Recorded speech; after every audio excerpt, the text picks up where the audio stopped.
بسم اللہ الرحمن الرحیم الحمد للہ رب العالمین والصلاة والسلام علی رسولہ الکریم وعلی آلہ واصحابہ اجمعین وعلی کل من تبعہم بإحسان الی یوم الدین۔ اللہ تبارک و تعالیٰ کا فضل و کرم ہے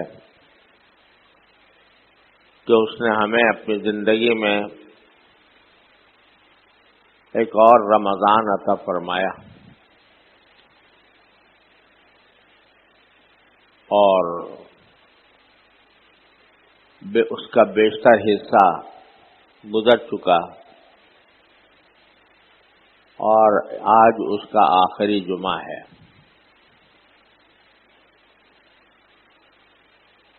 اس موقع پر دو تین باتیں آپ حضرات کی خدمت میں عرض کرنی ہے۔ ایک بات تو یہ کہ یہ آخری جمعہ یا جسے جمعۃ الوداع کہا جاتا ہے، اس کے شریعت میں کوئی الگ سے احکام نہیں ہے۔ بعض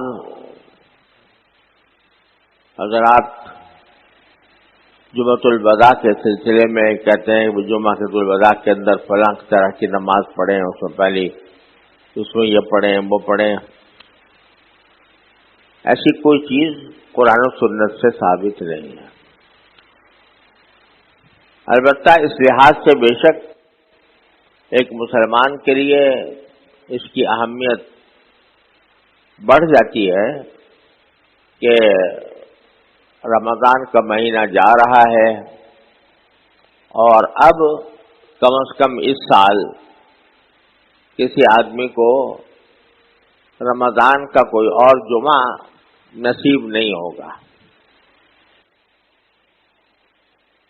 رمضان ہو اور پھر جمعہ بھی ہو، رمضان پورا مہینہ ہی مبارک اور جمعہ کا دن ہفتے میں اللہ تعالی نے مبارک دن رکھا ہے، دونوں جمع ہو جائیں تو اس کی فضیلت بے شک اپنی جگہ ناقابل انکار ہے، اور اس لحاظ سے انسان کے لیے ایک لمحہ فکریہ ہے کہ پتہ نہیں اگلے سال مجھے رمضان ملے یا نہ ملے، رمضان کا جمعہ نصیب ہو یا نہ ہو۔ اس لحاظ سے اس کی بے شک ایک اہمیت ہے، لیکن اس کی کوئی الگ عبادت مقرر نہیں ہے جیسے بعض لوگوں نے مشہور کر رکھا ہے۔ اللہ تعالیٰ کی نے جو نماز فرض کی ہے وہی نماز اس میں بھی ہے، وہ جو روزہ فرض کیا ہے وہی روزہ اس میں بھی ہے، لہذا اس کی کوئی خاص عبادت الگ سے مقرر نہیں۔ ایک بات۔ دوسری بات یہ کہ رمضان کا مہینہ اب ختم پر آ رہا ہے، آج 25واں روزہ ہے، اس کے بعد پھر 4 ملیں یا 5 ملیں، اللہ ہی جانے، بہت کم باقی رہ گیا۔ تو اس میں دو چیزیں اس موقع پر ہم سب کو کرنی چاہیے، اور یہ صرف اسی سے موقع سے متعلق نہیں ہے بلکہ جب بھی اللہ تبارک و تعالی اپنی کسی عبادت کی توفیق عطا فرمائے تو بندے کے کرنے کے دو کام ہیں۔ ایک کام یہ ہے کہ وہ اللہ تعالی کی توفیق پر شکر ادا کرے، جو کچھ توفیق اللہ تبارک و تعالیٰ نے عطا فرمائی اس پر شکر ادا کرے کہ یا اللہ آپ کا شکر ہے کہ آپ نے مجھے یہ روزہ رکھنے کی توفیق عطا فرمائی، مجھے تراویح پڑھنے کی توفیق عطا فرمائی، اور جو کچھ ہو سکا عام دنوں کے مقابلے میں کچھ تلاوت زیادہ کرنے کی توفیق عطا فرمائی، ذکر کی توفیق عطا فرمائی، صدقے کی توفیق عطا فرمائی۔ یہ اس بات پر شکر ادا کرنا۔ دیکھیے اگر ہم اپنی صرف اپنے عبادتوں میں ہم سے جو کوتاہیاں ہوئی ہیں، اس لیے کہ اللہ تعالیٰ کی عبادت کا حق تو کوئی ادا کر نہیں سکتا، اگر صرف اسی کو دیکھنے کے اسی کو کی طرف نظر کرنے بیٹھ جائیں تو مایوسی کے سوا کچھ نہیں ملے گا۔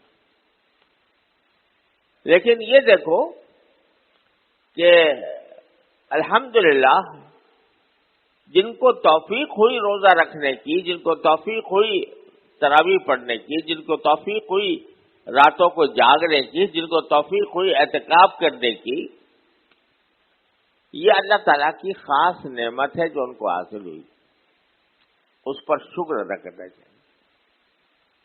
اللہ بچائے ایسے بھی لوگ ہیں دنیا میں کہ ان کو پتہ ہی نہیں چلتا کہ کب رمضان آیا تھا اور کب چلا گیا۔ ان کے گھر میں رمضان داخل ہوتا ہی نہیں۔ رمضان داخل نہ ہونے کے معنی یہ کہ نہ سحری ہوتی ہے، نہ افطار ہوتا ہے، نہ تراویح ہوتی ہے، نہ اللہ تعالیٰ کی طرف دھیان ہوتا ہے۔ اللہ تعالیٰ محفوظ رکھے۔ الحمدللہ اللہ تعالیٰ نے ہمیں ان میں سے نہیں بنایا، بلکہ توفیق بخشی روزہ رکھنے کی، تراویح پڑھنے کی، قرآن کریم کی تلاوت کی، جو کچھ بھی توفیق ہو گئی اللہ تعالیٰ کا شکر ہے۔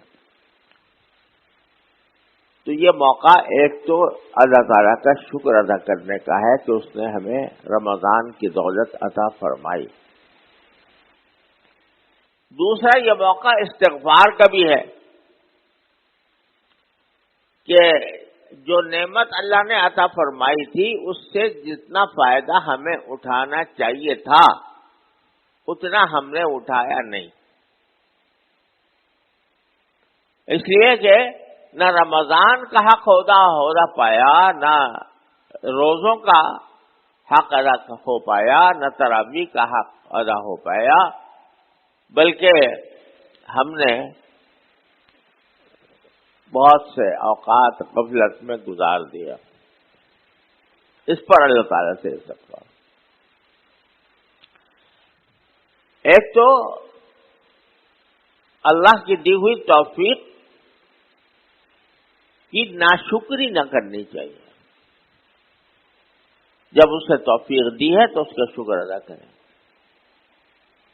کہ آپ نے ہمیں اپنے فضل و کرم سے رمضان مبارک بھی عطا فرمایا اور اس میں کچھ تھوڑا بہت اپنی بساط کے مطابق عبادت کی بھی توفیق بخشی۔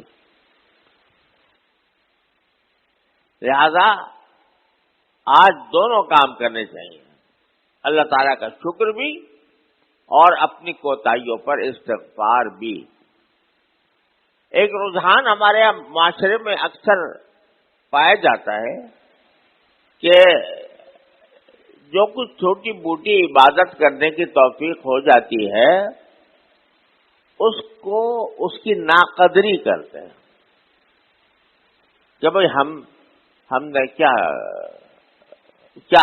نمازیں پڑھی، کیا روزے رکھے، یہ تو اٹھک بیٹھک کر لی، روزہ جو ہے ویسے ہی اپنا پیٹ خالی کر کے گزار لیا، جو حقیقت تھی روزے کی وہ ہم نے حاصل نہ کی، وغیرہ وغیرہ۔ تو یہ ساری باتیں مایوسی کی باتیں، اور مایوسی کا دروازہ اللہ نے اور اللہ کے رسول صلی اللہ علیہ وسلم نے بند کیا۔ لہذا ہر وقت مایوسی کی باتیں نہیں کرنی چاہیے کہ بھئی ہم کیا ہیں، ہم سے روزہ کیا لکھا ہم نے۔ مایوسی کی باتیں ہر وقت نہ کرنی چاہیے۔ نبی کریم سرور عالم صلی اللہ علیہ وسلم جب صحابہ کرام کو کسی بات کا حکم دیتے تھے تو اس میں ترہیب سے زیادہ ترغیب کا پہلو ہوتا تھا، یعنی آمادہ کرنے کا، ہمت بڑھانے کا۔ تو ہمت گھٹانے کے بجائے ہمت بڑھانے کی بات کرنی چاہیے کہ اللہ آپ نے جو توفیق دی ہے، بہت سو کو نہیں ملی تھی، آپ نے ہمیں دے دی، ہم آپ کا شکر ادا کرتے ہیں۔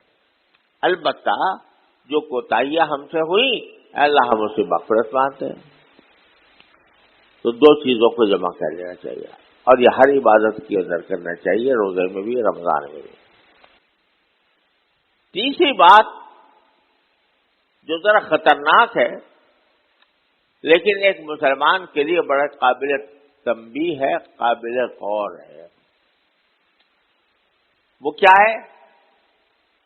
وہ ایک حدیث میں آتا ہے کہ نبی کریم صلی اللہ علیہ وسلم ایک مرتبہ خطبہ دینے کے لیے تشریف لائے جمعہ کا، تو آپ کے منبر مبارک کی 3 سیڑھیاں تھیں۔ ایک سیڑھی پر آپ نے قدم رکھا اور قدم رکھ کر فرمایا آمین، کوئی دعا نہیں کی لیکن آمین کہا۔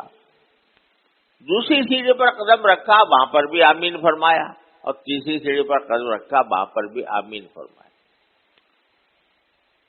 بعد میں لوگوں نے پوچھا کہ آپ نے کس بات پر آمین فرمایا؟ تو نبی کریم صلی اللہ علیہ وسلم نے فرمایا کہ میرے سامنے جبریل آ گئے تھے، اور جبریل امین علیہ السلام نے کچھ دعائیں کی، ان دعاؤں پر میں نے آمین کہا۔ اب آپ اندازہ لگائیے کہ دعائیں کس نے کی؟ جبریل امین علیہ السلام نے۔ آمین کس نے کہی؟ سید الاولین والآخرین صلی اللہ علیہ وسلم نے۔ اور وقت کون سا ہے؟ جمعہ کا۔ جمعہ کا بھی کون سا؟ جس پر خطبہ دینے کے لیے رسول کریم صلی اللہ علیہ وسلم تشریف لا رہے ہیں۔ تو اس دعا کے قبول ہونے میں ایک مسلمان کو کوئی شک نہیں ہو سکتا، یقیناً قبول ہو گیا، لیکن وہ ہے خطرناک۔ وہ یہ ہے کہ نامراد ہو وہ شخص، یہ دعا کی جبریل، نامراد ہو وہ شخص کہ جس نے اپنے والدین کو بڑھاپے کی حالت میں پایا اور وہ اپنے گناہوں کی مغفرت نہ کرا سکا۔ یعنی اس کے والدین بوڑھے تھے اور ان کی خدمت کر کے وہ جنت کما سکتا تھا، اپنے گناہوں کی مغفرت کرا سکتا تھا، لیکن بوڑھے والدین کی خدمت نہ کی، بے توجہی میں وقت گزار دیا اور وہ مغفرت نہ کر سکا۔ ایسے شخص کو فرمایا کہ وہ نامراد ہو وہ شخص۔ جبریل دعا کر رہے ہیں نبی کریم صلی اللہ علیہ وسلم۔ اور دوسرا وہ کہ جس کے سامنے نبی کریم سرور دو عالم صلی اللہ علیہ وسلم کا اس میں گرامی لیا جائے اور وہ اس پر درود نہ بھیجے، میں صلی اللہ علیہ وسلم بھی کہہ دے تو یہ بھی درود ہے، لیکن حضور اقدس صلی اللہ علیہ وسلم کا اس میں گرامی لیے اور درود نہ بھیجے تو اس کے لیے بھی یہ خطرناک وعید ہے۔ تیسری بات یہ کہ جس پر پورا رمضان گزر جائے اور وہ اپنی مغفرت نہ کرا سکے، یعنی رمضان کا مہینہ اس پر گزرا، رمضان کا ایک ایک لمحہ اتنا قیمتی تھا کہ اگر وہ چاہتا تو اللہ تبارک و تعالیٰ سے اپنے سارے گناہوں کی مغفرت کروا لیتا۔ اب رمضان گزر گیا اور وہ مغفرت نہ کروا سکا تو اس کے بارے میں جبریل امین بدعا دیتے ہیں کہ نامراد ہو، اور رسول کریم صلی اللہ علیہ وسلم پر آمین فرماتے۔ یہ ہے وہ بات جو میں کہہ رہا تھا کہ خطرناک بات، لیکن شریعت میں جتنی خطرناک بات ہوتی ہے اتنا ہی اس سے بچنا آسان بھی ہوتا ہے۔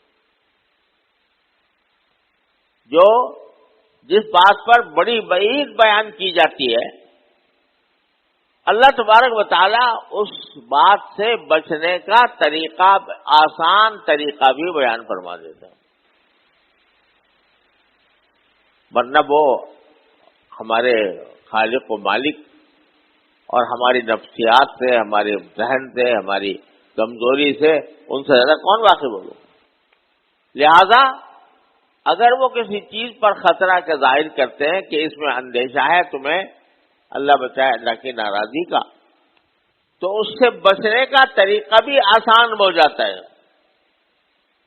وہ آسان طریقہ کیا ہے؟ توبہ اور استغفار۔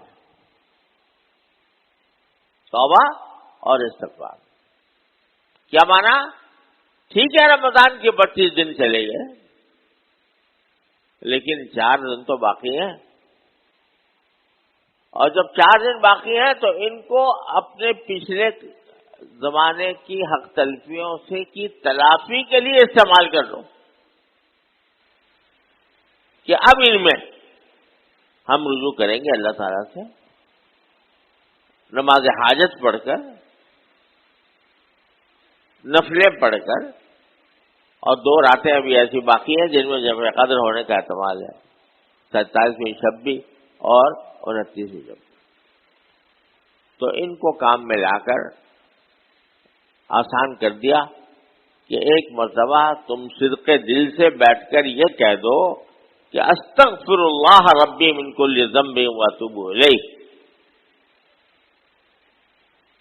میں اپنے اللہ سے ہر گناہ کی معافی مانگتا ہوں اور اس کی سے توبہ کرتا ہوں۔ اسی لمحے تمہارا نامہ اعمال صاف ہو گیا اور رمضان کی برکات مکمل طور پر تمہیں حاصل ہو گئی۔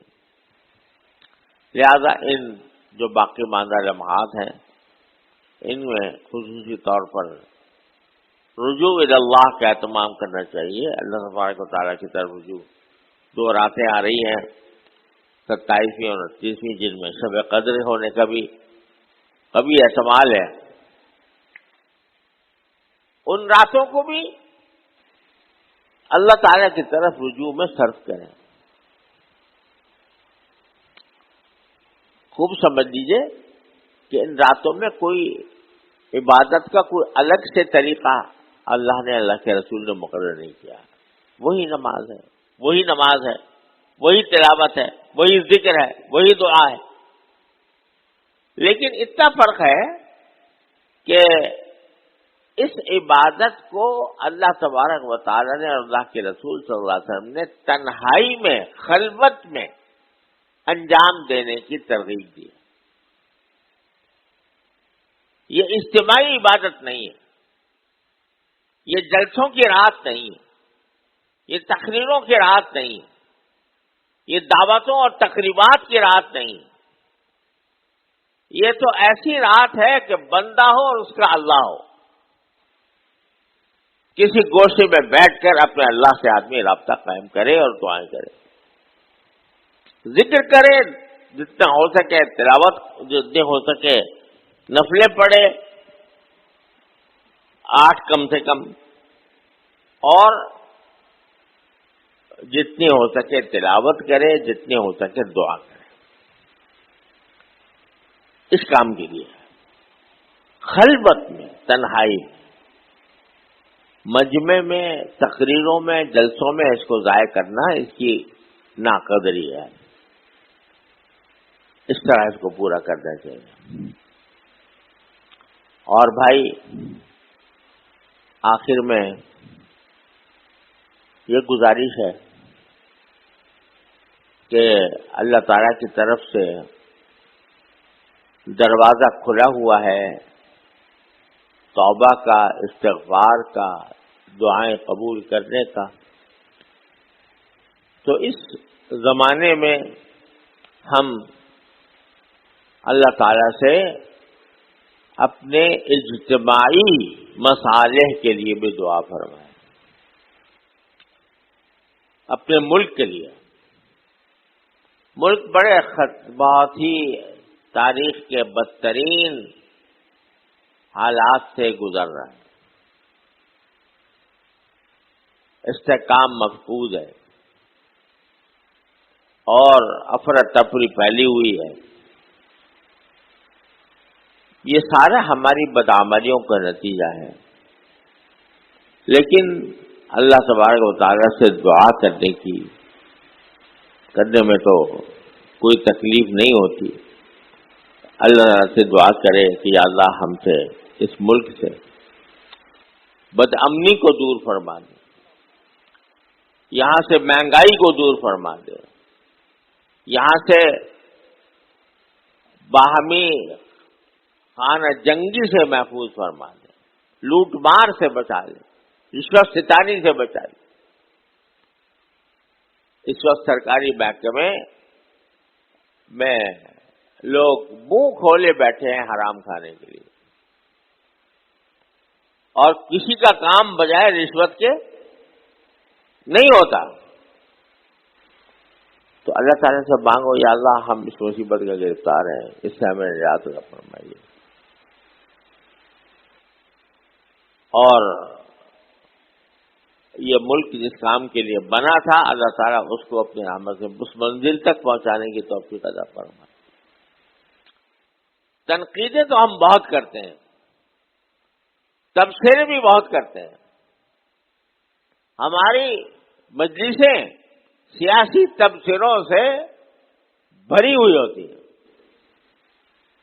لیکن جتنا وقت ہم ان سیاسی تبصروں میں صرف کرتے ہیں اتنا وقت اگر اللہ تعالیٰ سے رجوع کرنے میں صرف کر دیں کہ اللہ یہ حالات آپ کے قبضے میں، آپ اس کو دور کر سکتے ہیں، اپنے فضل و کرم سے ہم سے بلائیں دور فرما دیجیے، تو یقیناً وہ بے اثر نہیں ہے۔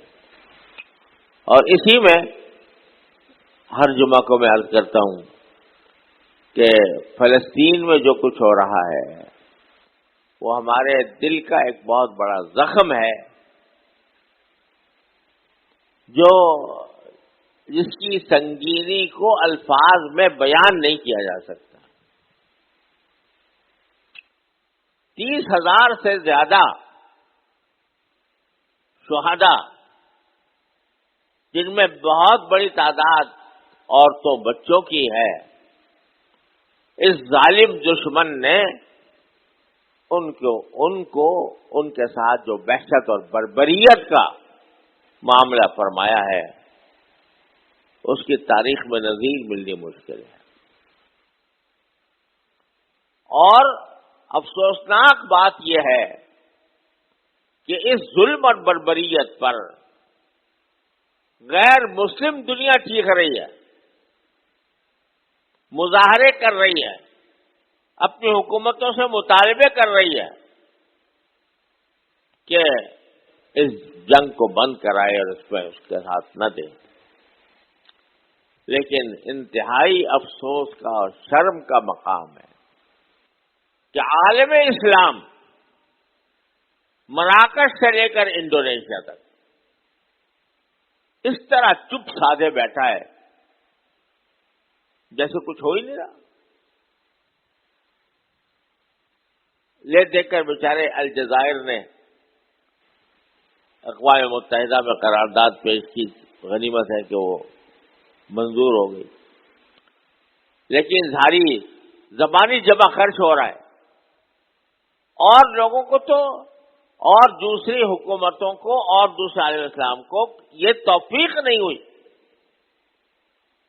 کہ اس قتل عام کی مذمت میں ہی 2 کلمہ کہہ دیتے چجائے کہ ان کی کوئی مدد کرتے، چجائے کہ ان کو عسکری طور پر یہ مدد پہنچاتے۔ یہ ہم اس قعر مذلت میں گر گئے ہیں کہ جس سے آگے کا تصور کرنا مشکل ہے، ایسے قعر مذلت میں ہم گر چکے ہیں۔ تو بھائی ان راتوں میں اللہ تبارک و تعالیٰ کی بارگاہ میں فلسطین کے مسلمانوں کی فتح کے لیے، بیت المقدس کی آزادی کے لیے اللہ تعالیٰ کے سامنے فریاد کرو۔ مسجد اقصی پکار کر ہر مسلمان سے یہ مطالبہ کر رہی ہے کہ مجھ پر حملہ ہو رہا ہے، مجھ پر یلغار ہو رہی ہے، مجھے گرانے کے منصوبے بنائے جا رہے ہیں، مجھے منہدم کرنے کے منصوبے بنائے جا رہے ہیں، اے مسلمانوں تم کہاں ہو؟ مگر ہمارے حکمرانوں کے کانوں پر جوں نہیں رینگتی. لہذا اللہ ہی سے مانگو. اللہ حکم الحاکمین ہے، سارے بادشاہوں کا بادشاہ ہے. یا اللہ اپنے فضل و کرم سے ہمارے حکمرانوں کو بھی ہوش دلا دیجئے، ہمارے حکمرانوں کو بھی ہوش آ جائے کہ ہمارے بھی کچھ کرنے کا کام ہے، اور وہ اس معاملے پر اہل فلسطین کی مدد کریں. اور ہم جن کے ہاتھ میں کوئی طاقت نہیں، کوئی فوج نہیں، ہم کم از کم اتنا تو کر سکتے ہیں کہ ان کے لیے دعا کریں. جو کچھ مالی امداد ہم پہنچا سکتے ہیں وہ مالی امداد پہنچا دیں، اور اللہ تعالیٰ کی بارگاہ میں دعا کریں. دیکھو دعا جو ہے اگر مسلمان سچے دل سے کرے اور سارے مسلمان مل کے کریں، یہ بہت بڑا ہتھیار ہے. یہ میزائلوں سے زیادہ بڑھ کر ہے یہ ہتھیار. اگر سب اس کا اہتمام کر لیں تو باقی رمضان کے اندر اس کا بھی اہتمام کیا جائے. اللہ تبارک و تعالیٰ اپنے فضل و کرم سے ہمیں کفار کے ظلم و ستم سے نجات عطا فرمائے اور صحیح معنی میں آزاد مسلمان ریاست ہمیں بننے کی توفیق عطا فرمائے. وآخر دعوانا ان الحمدللہ رب العالمین. بھائی جو حضرات دھوپ میں ہیں نظر آ رہے ہیں تو وہ نیچے تہخانہ بھی ہے، ہاں گل کے سامنے باب فاطمہ کی طرف سے اس کا دروازہ کھلا ہوا ہے. وہ نیچے تہخانے میں بھی جا کر نماز ادا کر سکتے ہیں. اوپر کی بھی منزل ہے اور نیچے تہخانہ بھی ہے، اس میں جا سکتے ہیں. دوسرا اعلان یہ ہے کہ انشاءاللہ عید الفطر کی نماز یہاں دارالعلوم میں 7:30 بجے طے کی گئی ہے. انشاءاللہ عید کی نماز 7:30 بجے ادا کی جائے گی.